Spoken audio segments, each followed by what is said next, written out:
Ladies as well as gentlemen, Papa Boris here, and I thought I'd make a video to talk about one of the changes in the latest patch for Hearthstone.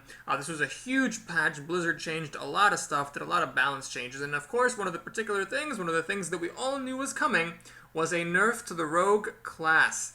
And I've checked out the Hearthstone forums, and as usual, they are awash with anger and ignorance and blatantly logically false argumentation. So what I thought I would do is explain the changes to the rogue and not necessarily pass judgment on them saying that they're good or that they're bad, but just clear up some of the ignorance and some of the blatantly false claims being made about the class, so that if we're gonna have a discussion about the changes and whether they're good or bad, at least we can get some of the basic facts straight. So here is a list of all the changes to the rogue.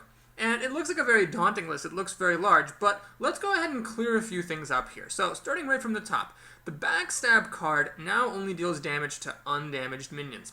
Well, the thing is, nobody was crying, "Oh, Backstab! God, I can't believe it can hit damaged minions!" The reason that Backstab was such a strong card is that it can deal damage and kill any minion that has 2 health. And it costs 0 mana, so the rogue can continue to do everything else they wanted to do during their turn. The major impact of this nerf is that now if there is an enraged creature, you have to backstab it first, let the creature get enraged, and then swing at it with your dagger and take extra damage from the enrage. Previously, you could hit the creature with your dagger first, and then finish it off with backstab. But this is a pretty immaterial difference in the grand scheme of things. So while this is a nerf, it's a very token nerf, and it's not really affecting the rogue class in any substantive way. So let's just go ahead and delete it from the list, because it's not really that significant. Next, Preparation. This is actually a buff, so it now reduces the next spell cost by 3 rather than 2, so that's a buff, so we don't need to consider that at all here. Next up is Shiv. So Shiv used to cost 1 mana and deal 1 damage and draw a card. This change makes Shiv cost 2 mana, but I would not call it a nerf, I would call it a correction. The reason I'm calling it a correction is not just to be a pedant, but because the old version of Shiv was strictly better than a Warlock card, Mortal Coil. Now, Mortal Coil does 1 damage, but only to minions, and you only draw a card if the minion dies. Shiv does 1 damage to anything, and it always draws a card whether it kills the thing or not. So that's 2 ways in which Shiv was strictly better than Mortal Coil. Now, I'll be the first to tell you that you can't just compare cards one-on-one across classes. A lot of times card balance has to be measured in context the context of the class, its hero ability, and its other class-specific cards. With that said, it is bad game design and inelegant to have a card in one class that is just in a vacuum, strictly in every conceivable situation, better than an equivalent card in another class. So this is a correction. Blizzard chose to up the mana cost, fine, but something had to be done about Shiv. So again, we don't really need to discuss it that much because it's a card that was inelegantly and badly designed and had to be corrected. Next up is Defias Ringleader. So the way that Blizzard chose to nerf this card is by giving it 1 less health. Used to be a 2-3 that made a 2-1 if you comboed it. Now it's a 2-2 that makes a 2-1 if you combo it. Now, very, very, very few people argue that Defias Ringleader was fine the way it was.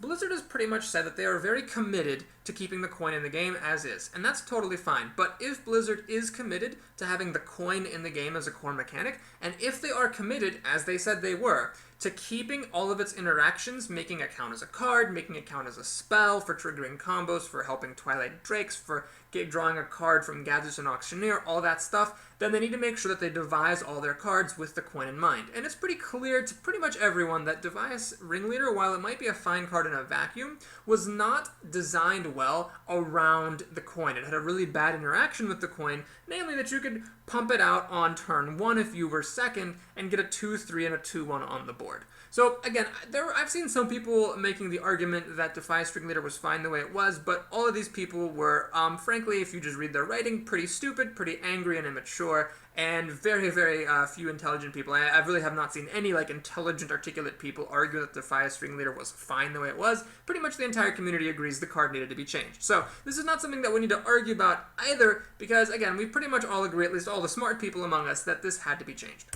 Conceal costs 1 mana up from 0. This doesn't really affect Arena very much. This is mostly a nerf against rogue decks in Constructed, particularly the quote-unquote miracle rogue decks, that focus on getting a really big questing adventure or a really big Edwin Van Cleef and then concealing them at the end of the day to pump them up some more, and also to give them stealth so that the opponent cannot destroy those creatures before they have a chance to attack with their huge stats. Now, I mostly play Arena, so I don't know if Conceal is justified or not, but for the purposes of this video, where we're talking about rogues in Arena, Conceal is not that relevant. Very rarely do rogues get this card, and very rarely does it actually make a difference, so we'll go ahead and cross it out. Headcrack is a bad card. So, in Arena, if you're not building a deck around it and constructed, Headcrack is a bad card. It's 2 mana to deal 2 damage to your opponent. It's just not very good. It's not affecting the board in any way, and it's sucking up all your mana for the turn. I love it when rogues play Headcrack against me. It never, ever makes me lose. So now it costs 3 mana up from 2. All this does, I think, is discourage bad players from playing a bad card, which is perfectly fine. So this change is also relevant. Patient Assassin is a new visual to remind you about his power. This is not a change in any way. It's just a visual change, so that's totally fine. And let's skip down to the last one. Edwin Van Cleef is now a 2-2, but no longer has stealth. So his stats were buffed from 1-1 to 2-2. But he no longer has built-in stealth, so you either have to play Conceal or just accept the risk that your opponent is going to have a removal spell for him before he has a chance to attack. This card is a legendary, though, so it has a minimal impact on the arena, and in Constructed, again, is where this would actually matter, but I'm not really interested in Constructed here, so this is also not an issue. So if you look at the rogue changes, what actually happens is that the only thing that we really need to have, like, that much of a discussion about, again, unless we're one of the, like, crazy people who thinks the old Defias Ringleader was fine, or that Shiv being strictly better than Mortal Coil is fine, there's really only one thing that we even need to have a discussion about, which is the change to the hero power. So let's go ahead and focus on this. The Rogue's hero power no longer has the ability to buff a currently equipped weapon. What this means is that if you activate the hero power when you already have a weapon equipped, your current weapon will be destroyed, and then a new 1-2 dagger will be equipped in its place. There's a huge thread on this. Like, it hasn't even been 24 hours since the patch has been live. There's already a 6-page thread on the Blizzard forums for Hearthstone arguing about this hero power back and forth, whether it was needed, whether it was not needed, and so on. And the thing that really struck me about this thread is just how many objectively false claims and bad analyses were being made about this change. So in this video, I am not interested in passing judgment on this hero power change. I'm not really interested in trying to convince you one way or the other that the nerf was a good one or that the nerf was a bad one. I just want to clear up some facts and help people understand exactly what Blizzard did with this change and what it means and how it compares to other hero powers. Because there's nothing wrong with being ignorant. The rogue power in its old form was easily the most complex of all the hero powers, the most nuanced. Even now that it's been nerfed and greatly simplified, it is still the most complex, most nuanced one. So there's no shame in misunderstanding it or making bad analyses of it. However, with that said, if people are misunderstanding this power, I'd like to help correct those misconceptions so that the discussion will be a more productive one and not such an angry and false one. So the number one myth, or the number one false claim that people make about this hero power is that it's bad because now you can't use the power as much. Previously, if you had a dagger, you could buff it and attack. Now, if you have a dagger, your hero power doesn't do anything. And that's one of the biggest sources of rage about the hero power, is the claim that it cannot be activated in a lot more cases than previously, where it couldn't be activated. This is a really poor argument for at least 3 elementary reasons. So, first and foremost, the power actually can be activated every single turn. You activate it, you attack. The next turn, you attack again, the dagger breaks, and you can rebuild it. You can activate this power every single turn. The only exception would be if your opponent had a taunt creature in the way, or there was, and that prevented you from attacking the hero, and there was nothing that you wanted to attack. That's the only scenario where you couldn't use it every turn. And even then, rogues have one of the best, if not the best, suites of removal in the game, so it's pretty unlikely that you're going to be in a scenario where you can't get past a taunting creature and are literally unable to use this power every turn. Second of all, it's not actually right to say that you aren't using the power if you aren't rebuilding the dagger. Let's say, for example, that I build the dagger and I don't swing with it, that on a future turn, I swing with the dagger, and oh no, I couldn't use my hero ability to buff it up. Well, it's not really making a whole lot of sense to say that you didn't use the power. You did use the power, you swung with the dagger, and did damage with the dagger, and the only reason that you have that dagger is because of your hero power. So, just because you didn't literally click on the button and spend 2 mana doesn't mean that you didn't activate the hero power. You did, it was just on a previous turn, and you're still reaping the rewards from that previous activation. And finally, and perhaps most importantly, it doesn't really matter how often a power is activated when you're trying to judge how good that power is. For example, let's say Rogue's got a power that said this: equip a 3/3 weapon. You can only use this once every other turn. Would we complain that that was a huge nerf? Would we complain that that was bad because, oh no, we can only use it 50% of the time? No, that would be grossly overpowered. That would be far and away the strongest hero power in the game. It doesn't matter how often you get to activate a power. What matters is when you can activate it, and what it does, and how strong the benefit is. That's what matters, not like the literal number of times that you are clicking on the hero power button to use it. So, again, the claim that the hero power is now bad because it doesn't get activated as much is objectively false, because that is a false standard by which to judge hero powers. There can be hero powers that are activated all the time, but that they suck. And you could also design hero powers that are only activated 1/3 of the time or 1/4 of the time, but they're more amazing than anything else. It does not matter how often something is activated. What matters is how good it is and what it does when it is activated. So, again, I'm not saying that the new power is good the way it is. I'm not saying that the nerf was necessary. I'm just saying that if you think it was bad because it makes the rogue power get activated less often, then you're using a false standard, and I highly encourage you to select a different standard in constructing your argument. Another thing that people do incorrectly when they analyze the nerf, excuse me, let me get a drink of water, is they say that the hero power for rogues is now worse than for mages, for druids, and for hunters, all of which are damage-dealing hero powers. And the comparisons that people make are just wrong. So let's first of all compare the rogue to the hunter. So the hunter's ability deals 2 damage, and so does the rogue's, because you get a 1/2 dagger that is a total of 2 damage. However, the hunter bypasses taunt, and if the hunter activates his ability every single turn, he will deal more damage than the rogue. He will deal 2 damage every turn, whereas the rogue will only deal 1 damage every turn. So that's the hunter's advantage. But the rogue's advantage is that the dagger can be used to damage minions on the board, whereas the hunter's power never has any effect on the board whatsoever. Now, if you don't think that's a big deal, that is okay, but what that means is that you don't really understand collectible card games. And again, there's no shame in not understanding something, that's totally fine. But it's just really ridiculous to argue that the rogue's power is worse than the hunter's, because that dismisses the fact that the rogue can affect the board and the hunter cannot. Affecting the board in a collectible card game is gigantic. The ability to kill off your opponent's creatures or pick them off with the help of your removal spells is absolutely monstrous, and that by itself is enough compensation to the rogue's ability for the fact that the hunter deals more damage and bypasses taunt. The fact that the rogue's dagger ability interacts with some cards like Deadly Poison and Blade Flurry, that's just icing on the cake. If all the rogue hero ability did was allow the rogue to impact the board, that already would be enough compensation versus the hunter. Let's next consider the rogue versus the mage. So the rogue and the mage can deal 1 damage to a target. The mage has an advantage in that she does not take damage back from minions, because she blasts them from far away. The mage, if attacking the enemy hero, can bypass taunt. The rogue cannot. However, the rogue gets 2 damage per activation of the hero ability, whereas the mage only gets 1 damage. So if there are, for example, 2 1/1 creatures on the board, the rogue can activate the dagger once, kill one of them this turn, and without spending any more mana, kill one of them next turn. The mage, however, has to spend 2 mana every single turn, 2 turns in a row, in order to kill both of those creatures. So that's it.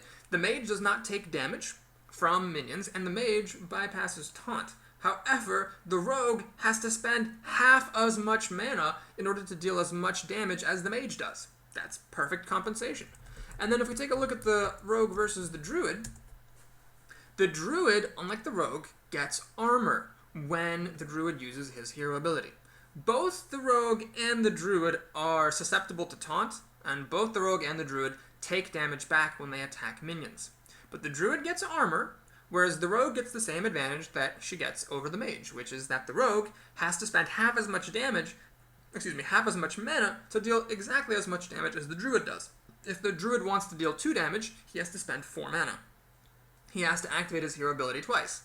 If the rogue wants to deal 2 damage, she only has to spend 2 mana, because she gets the dagger and she can swing with it once over the course of 2 turns, and she does not have to pay any mana at all the second time to use the dagger, because the dagger is still there from the previous turn. So there we go, we've got a trade-off. The druid gets armor, whereas the rogue spends half as much mana. And so again, I'm not saying the rogue's ability is better than the hunters, mages, or druids. I'm not saying it's worse than the hunters, mages, or druids. It's just that if you're claiming that the hunter, mage, or druid are like strictly better than the rogue's hero ability, which, by the way, I've seen that argument made. People are like, oh, now the rogue's hero power is just strictly worse than the hunters. Like, clearly you don't know what the word strictly means. Strictly means better in all cases and in every way.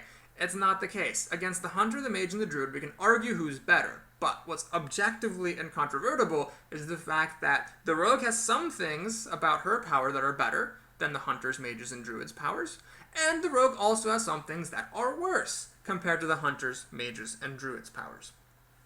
And the final thing that people have claimed in the forums, which is pretty much objectively false, is that the rogue's power did not need to be changed at all. And I have to treat this part of my discussion very sensitively, because I'm not saying that the nerf that was made to the rogue was the absolutely best one that could have been made, and I'm not saying that it is perfect and that no other way of changing the rogue class would be better. What I'm saying is that the rogue hero ability needed to be changed, and it's really, really difficult to argue otherwise unless, again, you just don't have a very good understanding of collectible card games, which, again, is totally fine, but that doesn't make you any less wrong if you try to claim it. So why did the rogue hero power need to be changed? Well, it needed to be changed primarily because the rogue could kill 2 toughness creatures without spending cards. The rogue could whip out the dagger on turn 2, leave it in her inventory, and from that point forward, her opponent had 2 options. Either 1, play a 2 toughness creature, and then have the rogue activate her dagger again and kill it,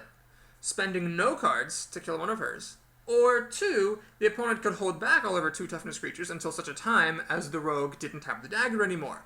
But in that case, that's a win for the rogue also, because now her hero ability is affecting the game and constraining her opponent's play, and she doesn't even have to spend any mana or life to actually do anything. Her hero ability is affecting the game, doing nothing, without any further expenditure of mana, just by sitting there and paying 2 mana once on the second turn of the game, which is incredibly strong.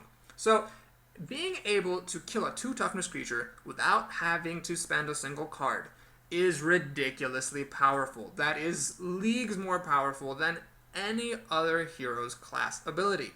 Mages were the closest. A mage could work down a 2 toughness creature by first shooting it on one turn and then shooting it a second time on the following turn. But the problem is that that's a really big difference compared to what the rogue could do. The rogue could kill the creature, as long as it had a dagger from a previous turn, in one go. Which means that if the mage were to try to work down a creature, the opponent had a whole turn to use that creature with. At least it could do damage to the mage. It could suicide against another creature, knowing that the mage was going to kill it the following turn. It could get buffed. It could get healed. I mean, killing something over one turn is worlds, galaxies apart from killing it over 2 turns.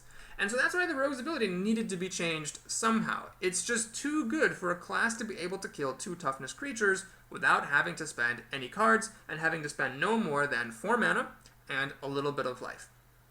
Again, was this nerf too strong? Was this nerf good? Was it bad? I'm not going to comment on that in this video. I just hope that as discussions continue to take place about the rogue from this point forward, we can at least get the facts straight and not waste our time being angry at each other and arguing about things that are completely unarguable. Alright, thank you so much for watching this video. If you enjoyed it, if you liked my analysis, please like and or subscribe and give me some feedback in the comments below. I'll be back with some more arena runs soon.